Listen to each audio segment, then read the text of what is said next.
we're gonna go straight into our Falcons focus, where we are Yes. gonna talk about everything that's We, happened with free agency, James Pierce Jr., this whole new NFL uh uh 2 day tamper period, I guess is what they kind of call it. Um where free agents and those that are unrestricted free agents and those that are getting cut all kind of receive news within the first 2 or 3 days of March. right. Which It's like is early signing day almost. it's been very engaging. I will say that one of the things you said in the pre-production meeting is this is way closer to NBA free agency. It is moving and grooving. I actually feel bad for Adam Schefter and the amount of just sheer information that's, one, two, three right after each other, but it's Do you know how interesting. much Adam Schefter make? I don't feel bad about nothing. This your job. You know what they do to Pe- us? That's People your say job. say people say the same thing about me and you at our jobs too. Yeah. Yeah. Hey, he getting paid substantially more. But with Heavy that as the being head. said, with that being said, we're gonna start out with the Falcons. So first off, there's James Pierce.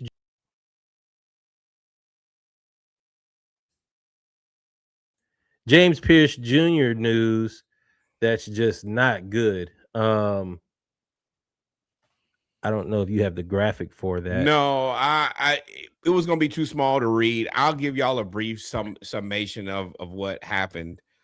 First part is for all of you who's first time listener. Thank you. Please like, follow, subscribe. Overall, Rakia Jackson, James Pierce Jr. were into a relationship for a very long time. Then they split up, and then there were quite a few events that happened. And I'm going to give you a brief timeline summation of these so that we can all be kind of on the same level of understanding. Apparently, November 24th, Pierce went to girlfriend's house, knocked on the door repeatedly. She wouldn't let him in. Pierce said he was over there about a $70,000 debt. That part nobody's ever said before. Yes. I'll let you go. I read it all. I got a lot of read them all for before. We're That gonna come back to that one. Pin one, $70,000 debt. we'll put a pin in that. We'll come back to it. November 24th. November 25th. 4 hours later, the woman called the police, fearing that Pierce will return. She left home, checked into a hotel for her safety. Fast forward, January 13th, police warned Pierce to stay away from his ex-girlfriend's house. Hey, brother, whatever you believe she owed you or whatever was going on, I'm going to tell you this. It's one black man to another black man. When the police tell you to stay away, You should stay away, dog. it's time. Whatever it is, I have to speak to you in this way. You have to understand you wrong until proven otherwise. If you You want to say what continue up to to Kev in the back? My bad. what Pause up, what necessary. up, though, what up, though. But once the police tell you, hey, leave her alone, you actually should never have contact with that woman again. I will say that to all the men, black men specifically. At that point, y'all should find a mediator, intermediary. But the next step after the police have told you to leave her alone is jail. Immediately. Is jail. It is, and as we've seen from other cases, as we've seen from other cases, right or wrong, it's always jail. Best thing you can do is go to your respective corner and have somebody else at your position use your legal representation as your intermediary. So January 28th, January 28th, daytime police responded to a burglary in progress call. Witness said she saw Pierce leaving before officers arrived. Bro, you're now whatever you was doing, you shouldn't have been in her house. Then how many more is it? Because we don't have to go through every single one, do we? We can just say it was a bunch of. Well, I got you. Then she said that the door was damaged. She went back to a hotel. Domestic disturbance on February 1st. Then another one on 2nd where security guards saw her. And then February 7th, that's when the whole car crash, etc., happened. He's currently facing 5 felonies, 2 charges of aggravated battery with a deadly weapon, which is the car, aggravated stalking, which is all these other prior incidences, fleeing and eluding the police, where he tried to drive off, and aggravated battery of an officer, where he apparently drove vehicle into the cop. 9 traffic citations and 1 misdemeanor. So that's 16 by my count. And Ricky Jackson is on record saying she's willing to testify. Already testified. So that is a few things that have happened since they brought in multiple witnesses. The case will soon conclude once this was all released. So let's back up to the first thing. So basically what all of that said was he got arrested for aggravated stalking at first. Well, yeah, aggravated stalking. She called about being stalked all them times that Nora would just name. And then, of course, everything that happened on February 7th, where he tried to run her off the road and ran over, all of that stuff. So that's where all the charges come from. What was very, very interesting that they released now, and I wonder if that has to do, I don't know, I'm not a lawyer, so I don't know, it has to do with the legal system of what they can and cannot release that's already been released, but I didn't know there was a $70,000 debt, alleged $70,000 debt. Now, that sounds like to me, with slight speculation, is that that's just money that you spent on her and then she broke up with you and you wanted it back. But or something of that nature. I want to give you a little bit of pushback. I would rather not speculate until we know, because if we can speculate about that, then it kind of opens everything up to speculation. And I don't think that we would do that for any of the other parts of that. So at this point, let's let the legal proceeding do its best and let us find out. But it sounds like to me, he is toast. I don't, and if he's not toast in the league, and I wanted to bring up a point that you brought up, if he's not toast in the league, he's definitely toast with the Falcons. Like they're good. They are. Arthur Blank has gone through now. Mike Vick, Calvin Ridley. I don't think he was the owner in '98, so I don't think he was here in '98. Mike Vick, he's not 98. No, Arthur Blank. Okay, I can look. I don't. If he was, then he was here with Eugene Wilson in the Super Bowl. With the solicited prostitution, all that stuff. So, he's. I don't foresee Arthur Blank keeping another.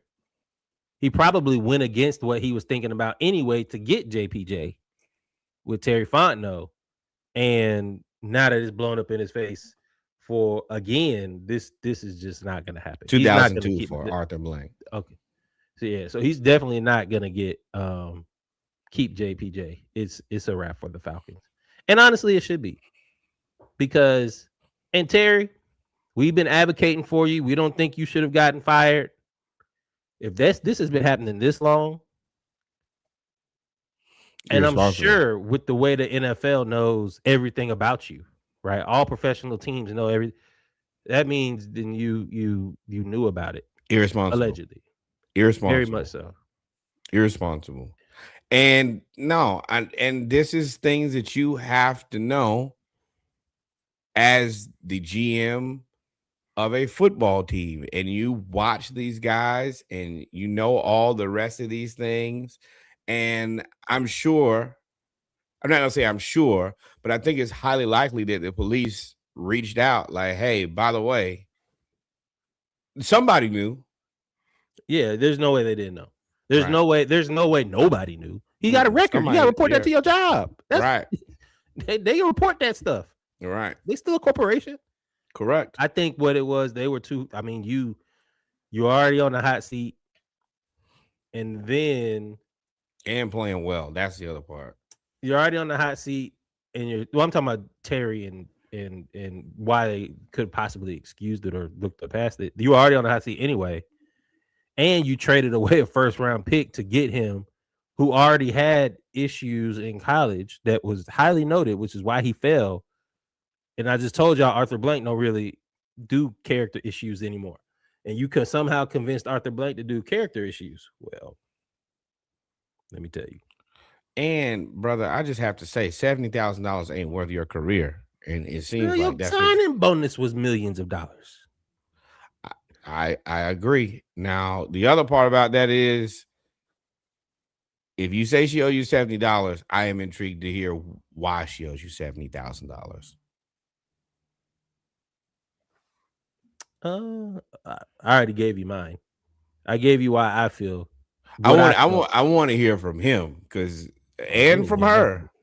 nothing. We ain't gonna hear And I nothing. want to hear from both sides about that $70,000 because I will say,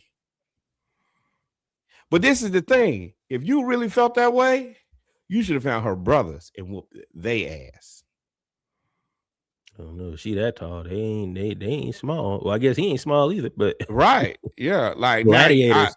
one thing that I am not for: I do not believe in hitting women, but I will whoop your brother's ass for sure.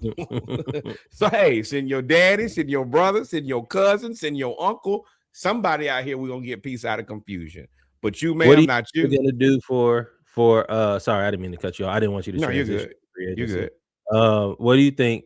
You brought up a really good point that I want you to highlight. Do you think the league is going after everything is said and done? You think they're gonna get rid of him, I ban him, don't suspend him? know if the league, I don't think the league, it's a slippery slope because it depends on what he actually gets charged with. As we see, there will be the charges that they bring to you and what you actually get charged with are very different. Sharon Moore, Mel Tucker, etc.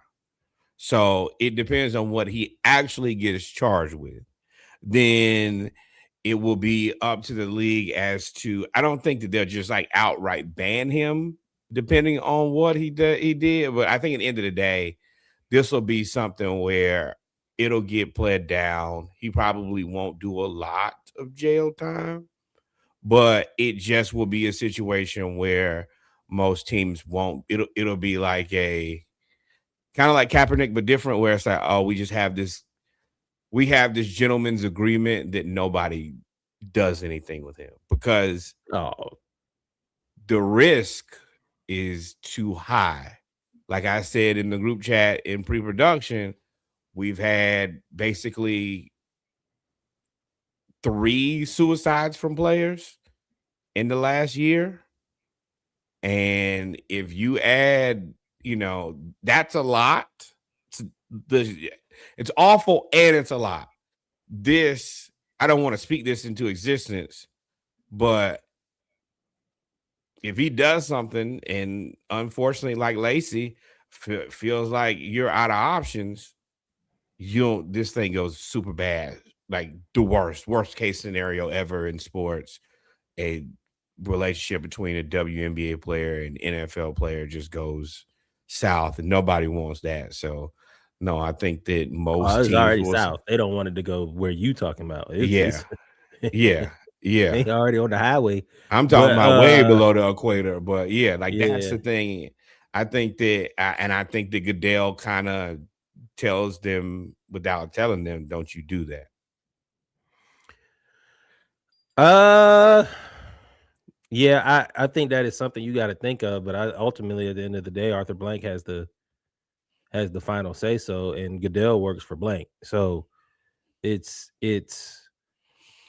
You're I don't right, but Goodell can. He can. I feel like this. I feel like Roger Goodell can make things happen. I know this isn't like a 1-to-1, but I believe that Goodell kind of called and made that call for Michael Sam to get drafted. Hey, we need to do this for the league. I think that those are the back channel conversations that. that's definitely a But not what one. I'm no. But what I'm saying is I think that Goodell has the ability to back channel conversation and say, hey, either no to this or yes, you need to do this. This is above your team.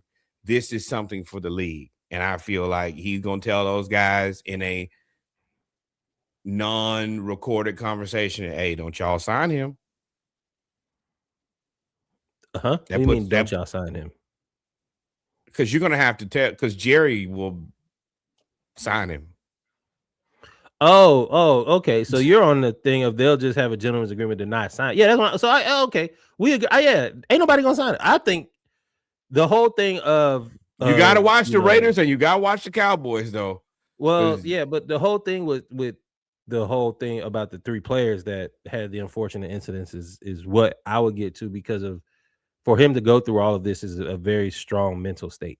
Whatever mental state he's in it with her. And he for all of those charges or all of those stalking requests to come over and over again, I mean, he was committed, like whatever it was, and he didn't care when the police told him stop, and he just kept coming over there. That, bro, I mean, at that Cowboy, point, Cowboys you got to look at and the Greg Hardy. State. Greg Hardy was the same way, wasn't he? Yes, he beat the yes. Yeah, he put yeah. So I mean, you so got to figure out. There's not there's a they're not gonna sign him, but the thing I guess is like you just don't sign him, but he's still gonna play. No. We got to get past the legal part first. You're saying just a gentleman's agreement with all 32 teams, 32 owners don't sign him. That's fine, but then he's gonna end up going to play somewhere in another league. But I agree with that. I definitely agree that he can't play. I just don't think he's gonna get cut by the Falcons immediately. Now, what it does contract wise, I don't know. Because you gave him a lot of money and he's a first round pick. That's like $5-6 million a year. I think in that's where I don't know what back channel. Well, I don't know if the NFL owes you anything. I hate to say it, and they said it in all the pre-draft. He has this. You went ahead and rolled the dice. You did. Sometimes as the league, you got to show people if you're going to take these guys with potential character issues, this is the cautionary tale. You lose him, you pay him. I don't care. Yeah. And now it's hard to justify Terry, right? Like you got, if I was a consulting firm and I saw this, yeah, you got to go, big dog. You knew this was coming. Like, nah. So, and that might be the overarching justification of really why he got fired more than anything, because once again, we still think you put together a hell of a roster. But if I knew that happened and that was your call to make, and we all have that call at work that you got to make and say, hey, when you put your name on this, you know what comes with this, good, bad, or indifferent. And when it was good, that was your name on the line. 10.5 sacks, it was your name on the line. 7 stalking calls, also your name on the line. Right. Emergency contact. What you say all the time?